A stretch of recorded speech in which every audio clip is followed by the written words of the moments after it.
آج دنیا کے اوپر جتنے بھی مذاہب پائے جاتے ہیں، الہامی مذاہب، وہ یہ دعویٰ نہیں کر سکتے کہ ہمارے پیغمبر کی پوری تعلیمات اصل شکل میں ہمارے پاس موجود ہیں۔ تغیر ہو چکا ہے، تبدیلی لائی جا چکی ہے، لیکن قرآن مجید اپنے اصل الفاظ کے ساتھ زیر و زبر کے تبدل کے بغیر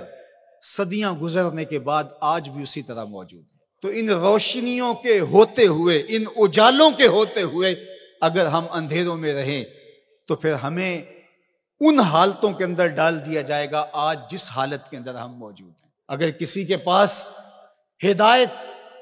کا نصاب موجود نہ ہو اور وہ بھٹک جائے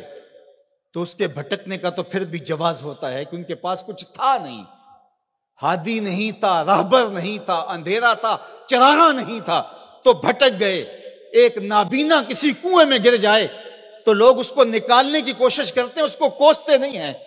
لیکن ایک انکھیارا کسی کنویں میں گر جائے، کسی گڑھے میں گر جائے تو لوگ اسے نکالنے کی بھی کوشش کرتے ہیں، اسے کوستے بھی ہیں۔ تیری آنکھیں نہیں تھی، تجھے اللہ نے چراغاں نہیں دیا تھا، تو پھر بھی گرا ہے۔ یار اگر کوئی اور گمراہ ہو جاتا ہے، اندھیروں میں بھٹک جاتا ہے، تو اس کی بات نہیں ہے حضور کا غلام اور اندھیروں میں چلا جائے، اس لیے کہ تمہارے پاس قرآن موجود ہے، تمہارے پاس ہدایت کا چراغاں موجود ہے۔ اس کتاب کے ہوتے ہوئے تم کس طرح اندھیرے میں ڈوب سکتے ہو، کس طرح ظلمتوں کے سوداگر بن سکتے ہو، کس طرح تم فرقہ فرقہ ہو سکتے ہو، کس طرح تم تشدد اور تفریق کا شکار ہو سکتے ہو، کس طرح تم گروہ بندی کا شکار ہو سکتے ہو جب تمہارے پاس اللہ کی کتاب موجود ہے۔ اس کتاب سے جڑنے والے ہدایت کی راہوں کے مسافر ہوتے ہیں۔ اقبال نے جب شکوے کی زبان کھولی تو لہجہ بہت تلخ ہو گیا۔ اقبال پھوٹ پھوٹ کے رو رہا ہے، اپنے رب سے شکایت کر رہا ہے۔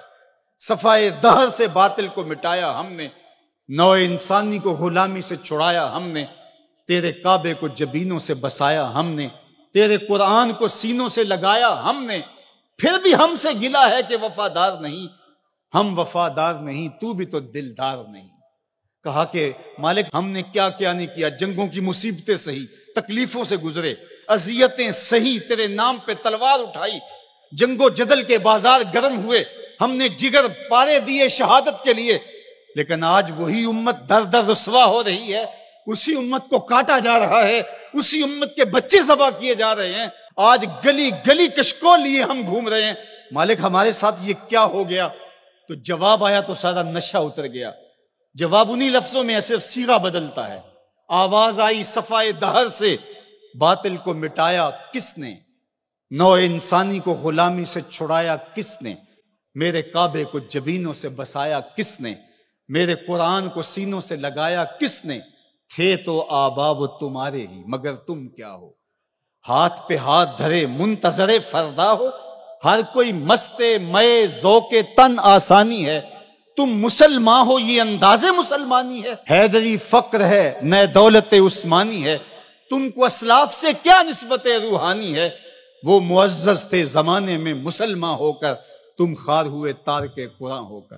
تمہاری پستی، ذلت، ذبوحالی، نکبت، رسوائی کا سبب اس کتاب کے دامن کو چھوڑ دینا ہے۔ اتنی روشنیوں کے ہوتے ہوئے، اتنے اجالوں کے ہوتے ہوئے تم اگر در بدر بھٹک رہے ہو تو یہ تمہارا قصور ہے۔ یہ امت جن کو اللہ نے قرآن دیا اور محبوب علیہ السلام کی احادیث بھی ہمارے پاس حرف حرف پہنچی، لیکن پھر بھی اگر کوئی اندھیرے میں ڈوب جائے تو پھر یہ اس کا قصور ہے۔ تو اس کتاب کے ہوتے ہوئے ہمارے دل زنگ آلود نہیں ہو سکتے، لیکن ہم نے اس کتاب کے ساتھ جو سلوک کیا، اس کتاب کے ساتھ ہمارا جو تعلق ہے وہ کسی سے مخفی نہیں ہے، یہ صرف کتاب ثواب رہ گئی ہے۔ جو کتاب ہدایت تھی، جس کا لفظ لفظ ہدایت دیتا تھا، حرف حرف زندگی بخش تھا، جس کی ایک ایک آیت ہمیں جینے کے اسلوب سکھاتی تھی، اس کتاب کو سینے سے لگا کر کے